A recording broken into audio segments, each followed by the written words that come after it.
We continue to be technical changes that are going to change what we're going to be audited on. It's going to be more, they're going to be looking at patching a lot more. We are, I don't think any firm is in front of that. We are all used to having a test environment to at least try a few people before we push out a patch. And the patches are coming so quickly now that we are putting things out there and not really sure that it's going to work, and it might break something. And because we're all so multi-integrated, it might break something that we don't even know about. And there could be data that's sort of left behind as a consequence. One example of that, when I did a GDPR analysis on the firm's data, is we found all this cache data, and Acrobat should have purged those PDFs when it closed, but it didn't, and we didn't know that, and nobody's looking at a cache folder until you get subpoenaed and you have to start running discovery on your drives, and then that stuff shows up, and that's not when you want to know about it. Right. Moving right along. Yeah, I'm going to skip that last one. We're going to go to the Shield Act, because I know that was something that we definitely wanted to cover. So two things to raise really quick. Shield Act is coming into effect. Two things: they're changing the breach notification requirements. They're also changing what constitutes a breach. They're just being specific about something which before there was some ambiguity about. They're saying that if data is viewed, that can constitute a breach as well. And then one of the things which they're going to be implementing is specific cybersecurity requirements for businesses under now the breach notification law. Also, one thing to bring up is that California Consumer Privacy Act, don't know if you have been looking into it, if you're aware and you're putting things in place to address it right now. That law comes effect in California. It involves, it really affects the collection of information regarding California residents, but there's something new in that law which is novel in the cybersecurity space, and that is they're implementing as part of it a private right of action against a business which doesn't have reasonable security in place and has a data breach. And as part of that private right of action, they are allowing statutory damages. It's $100 to $750 per individual whose information is breached due to an incident. Now, one thing about that is that you're going to also have to take into consideration the ambiguities in the law when that occurs, as in, what's an incident? Did they get in? Did they access one part? Now, did they access another part after that? Was the individual's information basically contained in both those parts? Now are you dealing with double damages? All sorts of problems are going to start coming. And one major thing is because it's a private right, unlike now where we have regulators who are going after people and then we have lawyers who are trying to go after people who, the law's not very clear cut on this, it's now going to be. So I can guarantee you that there are going to be attorneys monitoring, dark web, also breach notification sites, looking for when you have to notify, finding you, and then serving you right after that. So. Super fun times. Yeah. So I guess we'll change the slide a little bit. Maybe we should just talk about what are we seeing as the top three concerns for law firms. You want to go first, Chris? So I'm just going to give some sort of scary things to think about that you might practices that I've seen that you might have seen or you might never have thought about. So one of them is conference calls. How many people have a conference call number and a dial-in number and no passcode for the conference calls? Everyone, right? If an attorney has a client meeting, they send out their conference number.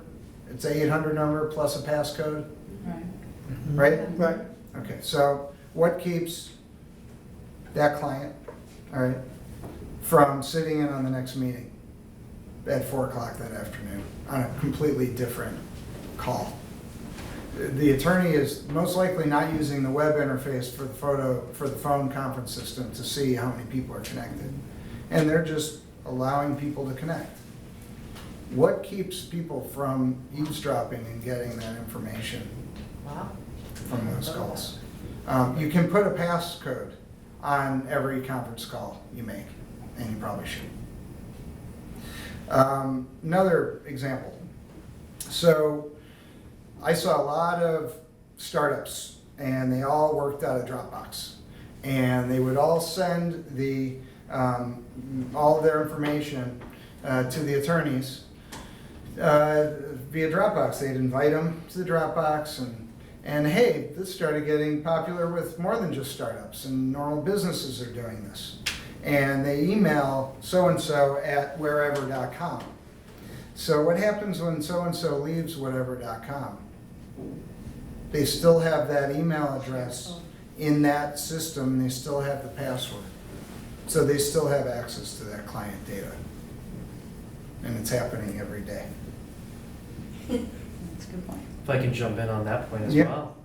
When you actually have a Dropbox, let's say that your employee sets up the Dropbox and exchanges information on that, and it's all being done there. Now the employee leaves the company. It's the firm's data in that employee's box, and now it's leaving. If that employee starts opening that up to other people, you potentially just had a data breach. And these are happening all the time. Yep, and people don't realize it. So that's what would keep me up at night. Yeah. And there's something so simple as allowing your staff to access emails from home using Outlook, right? You can cache your Outlook, so if you've been at a firm for 20 years, you have 20 years worth of email without proper management, it just stays there even if the person departs the firm. It's just simple things that we take for granted, I think, on a day-to-day basis to be productive can turn out to be a security issue, so. Phones. Yeah, And phones. mobile device management is partially snake oil. And here's why, and it could be on your, well, they haven't really managed laptops yet. But in either situation, if you haven't noticed, Google Maps, Sirius radio app, Netflix, if you're sitting in the back of a cab watching a movie or making sure your cabbie is gonna get you to the right place, and then that phone stays behind, no mobile device management software in the world will lock that phone.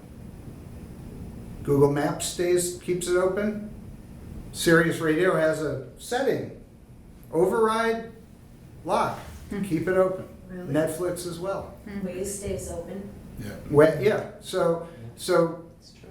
So if people are keeping their client email on their phones and they're not filing it immediately and they're not following a draconian way to manage their client data, then vulnerabilities are everywhere and there's nothing to stop the one I just mentioned. We actually have a separate Can you login still for wipe the phones to phone avoid just remotely? that. Not What's without. We actually have a separate Not login to access without what? our emails. So Yeah. that what happens is if you get the phone and you get through the first screen, Yeah, you have to log into a separate account to get it. So any personal stuff which they're doing on the phone won't give access to the firm email. and that's the right answer, and you'd be hard pressed to find firms that will agree to that, you know? And I've heard, I've got it in my hand, I can't type in the pad, my client's on the phone, and you want me to like type in a password to get to that email that he just sent me? Like, no way. And so it's a hard sell, but that's the answer to that one, is you put on an extra level of authentication for your email. Adding one thing, I guess, to contribute to this, one thing that we deal with a lot also is the fact of what happens when someone else has a data breach. You get a notice from somebody essentially saying, oh, you know, you're dealing with a client or you're dealing with, you know, a client's vendor, and you get an email from them saying, you know, oh yeah, transfer all the money to here, and you know it's a hack. Well, the issue you have at this point, I mean, from a law firm perspective, is that you have ethical obligations to protect your client's information. So now, before I give that individual anything going forward, they have to vet to us that that incident is resolved. Otherwise, when I hand over data to, you know, to that vendor, I might be exposing the client's information and subject the firm to potentially more issues. So. All right, so what's my plan? I'm gonna hand it off to Steve to talk about data discovery and protections and contracts, third party. I think it's a good segue. Okay. What you just said.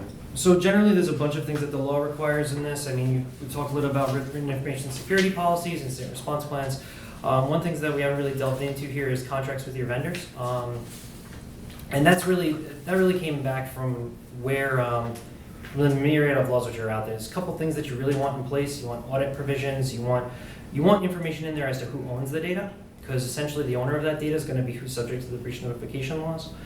You want in there, you want to understand that what you're providing them, what laws it's subject to on your end, so that you can push those laws onto that individual, make sure they have specific requirements if you're obligated for specific requirements.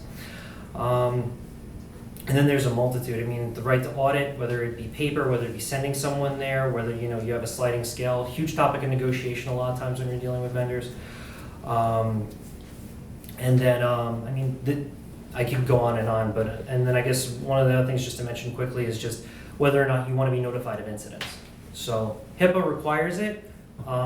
We see some data processing agreements, which actually we've seen it in there as well, but if they don't have a breach, but someone attempted to get in, where do you want the line drawn of, well, they almost got in the door, now you gotta tell me so I know essentially to check with you to make sure that this isn't ongoing and that my data's not being exposed over a period, so.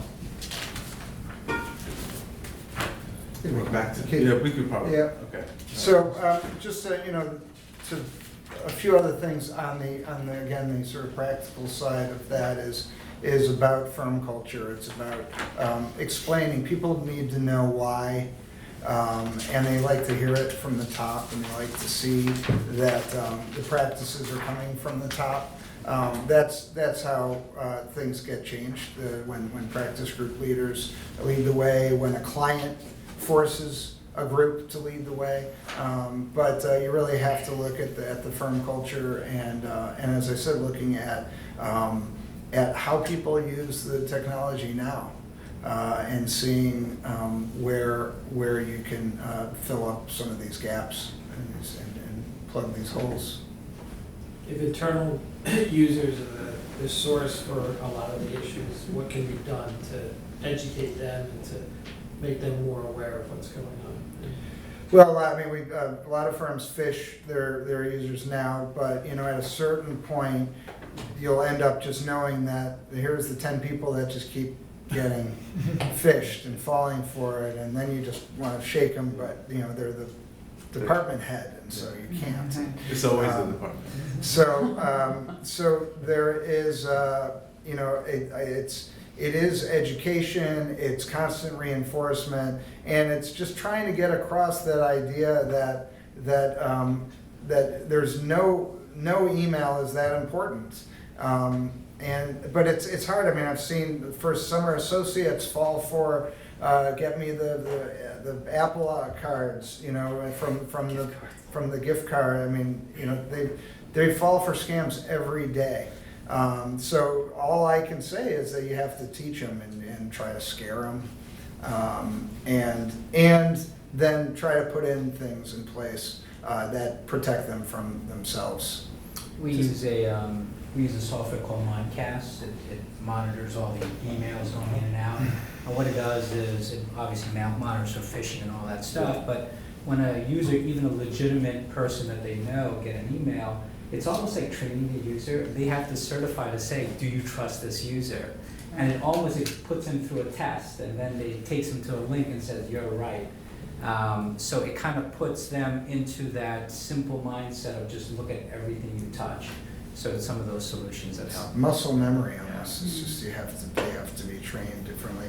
And then we can go ahead. Well, spring off of your point also, it's also about communicating. If somebody in your firm gets an email, which is a phishing attempt, that's not where it's going to stop. They're going to hit other people. So if you have a central place where someone's going to get notified and they're going to announce, hey, they attempted on so-and-so, watch out for this, then it raises the alarm level a little bit more among people of the firm and helps prevent an incident. And we also can sort of see from some of the leading vendors like iManage. iManage has really been responding to the types of security situations that we find ourselves in, and they're coming out with better ways for us to keep track of what's going on in our environment.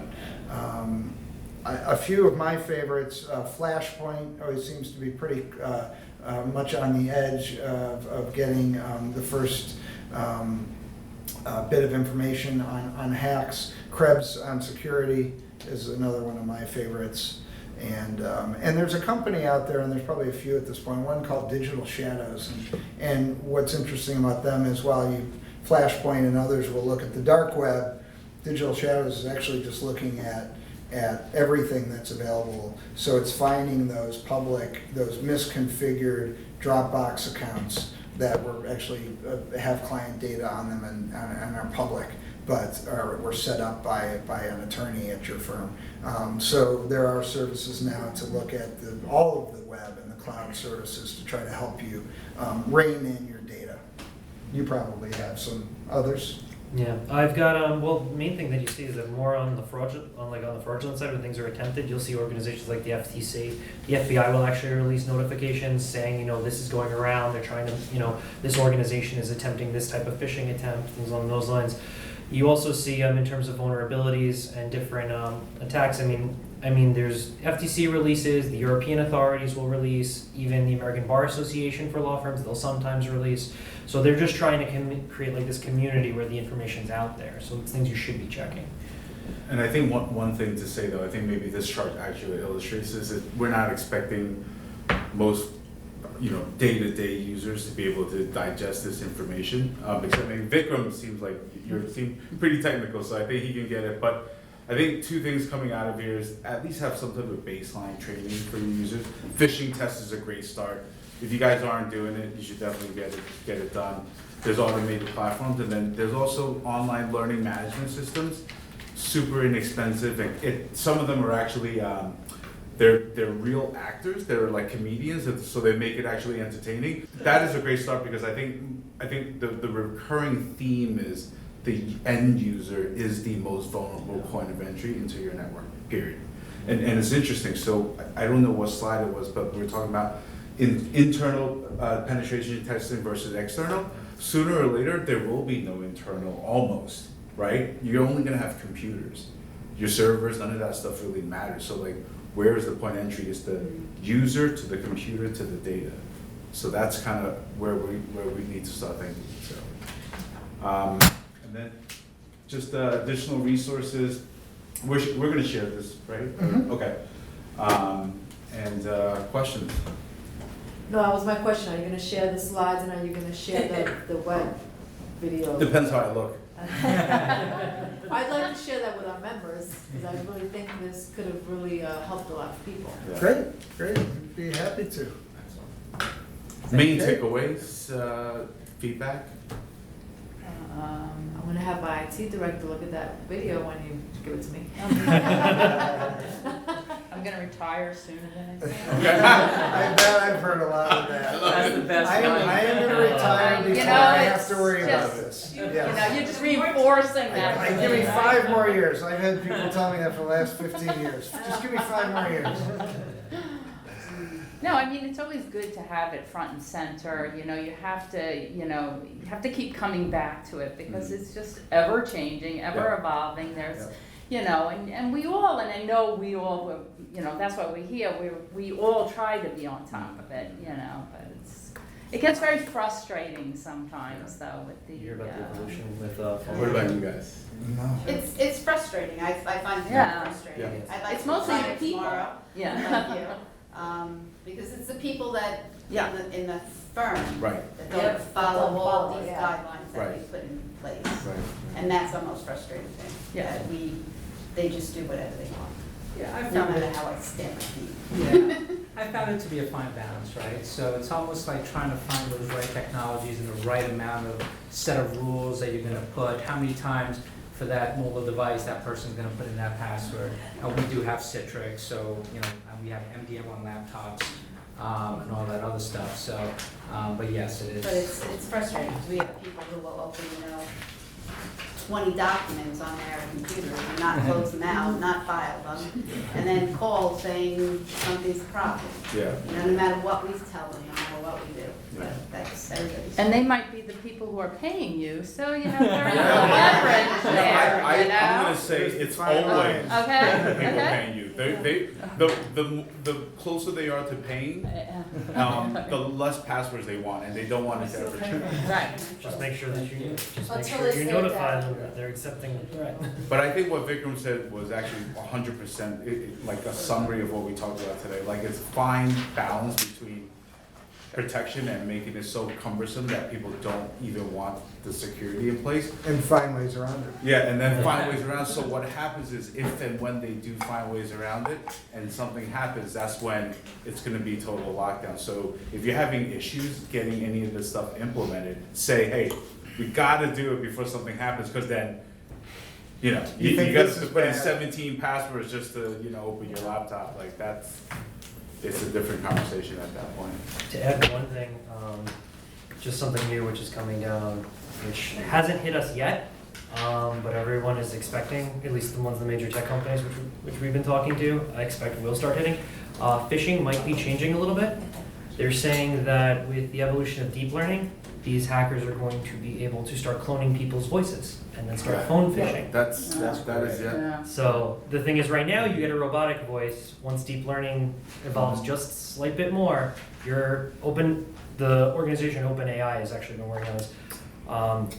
You're actually going to have a robot speaking to you as if it sounds like a person, and then it might sound like, you know, the head partner at your firm telling you to do something. And So it's really scary because, for instance, at Verizon right now, my voice is my password. yeah, Really?